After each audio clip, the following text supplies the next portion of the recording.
estamos no Chiado e vamos nos dirigir para a Rua António Maria Cardoso. Porta adentro leva-nos esta semana ao Centro Nacional de Cultura, uma associação criada em 1945 por um grupo de monárquicos e católicos muito em oposição ao regime, com o objetivo de promover uma cultura livre e multidisciplinar, pouco caras à ditadura. Na década de 60 afirmou-se como um fórum democrático participado por inúmeros criadores de cultura e intelectuais, presidido por Sofia de Melo Braine Manners, Francisco Sousa Tavares, João Bernardo da Costa, Gonçalo Ribeiro Teles e António Alçada Batista. Depois de 25 de abril de 1974, uma nova fase liderada por Helena Vaz da Silva centra a sua atuação na internacionalização e na promoção do património e da cultura. Em pleno século XXI, o Centro Nacional de Cultura reforça a sua matriz identitária. Presidido pela professora Maria Calado, é uma referência incontornável na cultura portuguesa. Vamos conhecer o Centro Nacional de Cultura. Bem-vindos ao Centro Nacional de Cultura, uma instituição cultural com mais de 75 anos de existência, situada no coração do Chiado, junto de dois grandes teatros e dos lugares de memória tão importantes da nossa cidade. Este é um edifício também carregado de memórias, não só porque é um edifício histórico do final do século XVIII e da primeira metade do século XIX, que nós procuramos preservar e onde realizamos as nossas atividades e que é um espaço para nós também muito ligado à memória de todos os acontecimentos do Centro Nacional de Cultura. Na verdade, o centro foi criado em 1945, no âmbito do fim da guerra e de uma esperança de uma internacionalização. Foi criado por um grupo de monárquicos de oposição, a que se juntaram depois os católicos, a que sucessivamente ao longo dos anos 50 e 60 foi ganhando cada vez mais espaço por via da liderança de grandes criadores culturais como Sofia de Melo Braine, Francisco Sousa Tavares, António Alçada Batista e tantos outros. Aqui se recolheram várias instituições culturais que tinham aqui o seu espaço de convívio e de liberdade. O centro é, de facto, ainda com os seus estatutos criados logo em 1952, é um espaço de ligação entre artistas, de ligação entre gerações, ponto de encontro, é assim que nós o definimos.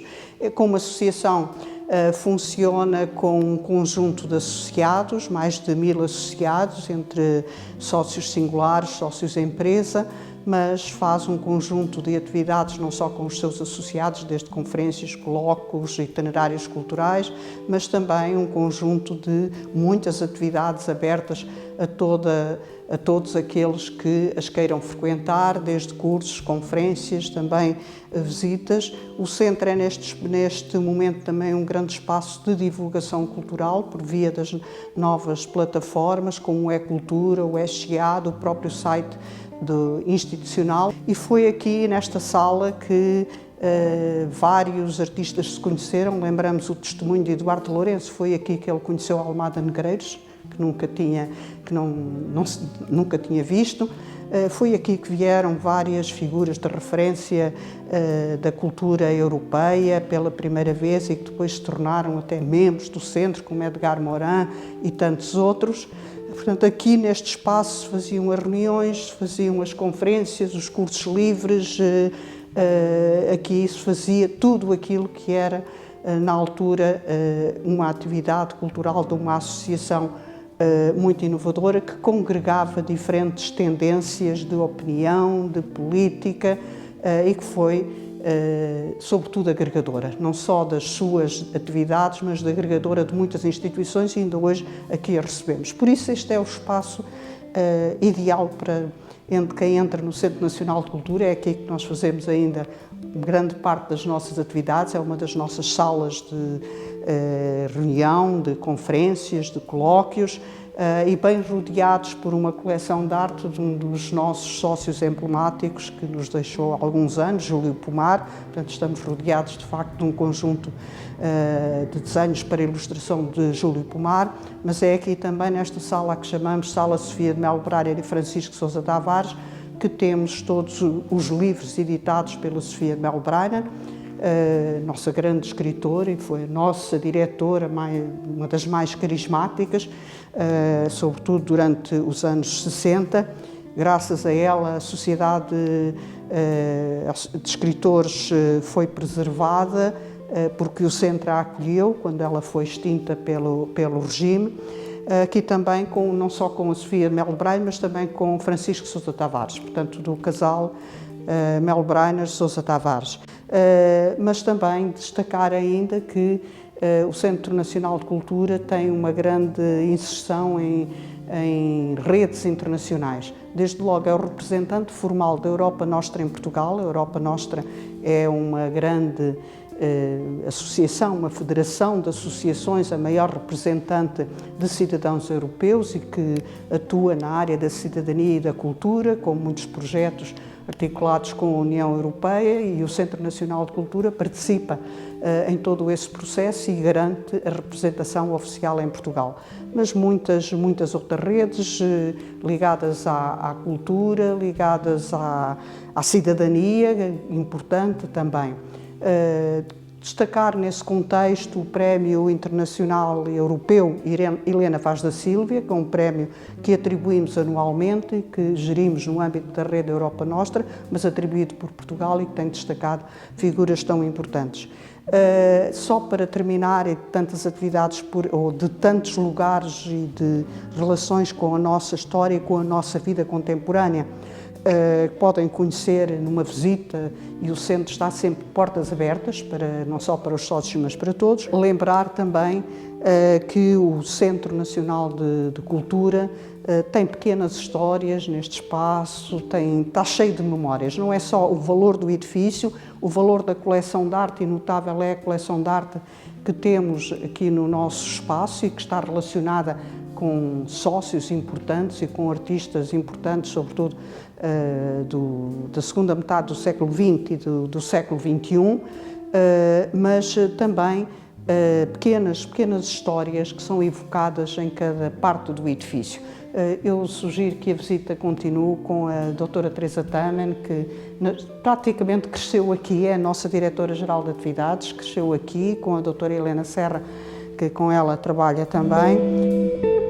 Através desta passagem secreta que tem ela própria teve um papel muito importante na altura em que tínhamos a vizinha PIDE, aqui mesmo ao lado da Rua António Maria Cardoso, e que servia a passagem para passarem documentos clandestinos que eventualmente estivessem a ser debatidos ali naquela sala, que era a única do Centro Nacional de Cultura, onde a professora Maria Calado esteve a falar, e este lado onde funcionava um clube de jogo clandestino, claro, também, e que, portanto, a quem também servia a passagem no sentido inverso quando era preciso.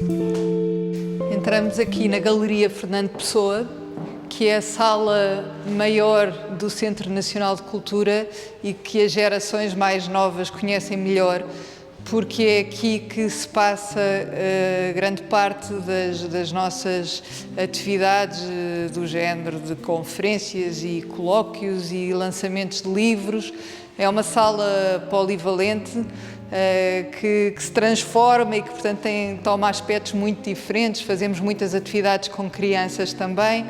Aqui ensaia o nosso coro Ver pela Arte, que nasceu de um projeto que pretendia ensinar música a pessoas com deficiência visual e facilitar esse ensino nas escolas de música de Portugal. Desse projeto nasceu um coro que, por exemplo, aqui ensaia todas as semanas. E, portanto, é uma sala polivalente que normalmente tem umas cadeiras coloridas que as pessoas reconhecem bem. É, portanto, a sala maior do centro, instalada neste edifício municipal do Largo do Picadeiro. E aqui por baixo temos depois a nossa biblioteca e o café no Chiado, todos ligados e com entrada separada. Uma das atividades que aqui se passa e que tem enorme reconhecimento é o projeto Disquiet, que desde há 10 anos traz todos os verões a Portugal um conjunto de escritores americanos, têm sido mais de 100 em cada ano, para participar num programa de encontro com escritores portugueses e lusófonos. É nesta sala que eles começam por se reunir, depois dividem-se em pequenos grupos pelo edifício inteiro, por estas várias salas que aqui demos a conhecer, e tem sido um projeto muito interessante, com grande projeção internacional. É feito em colaboração com uma editora independente norte-americana, e que estamos desejosos de retomar a seguir à pandemia.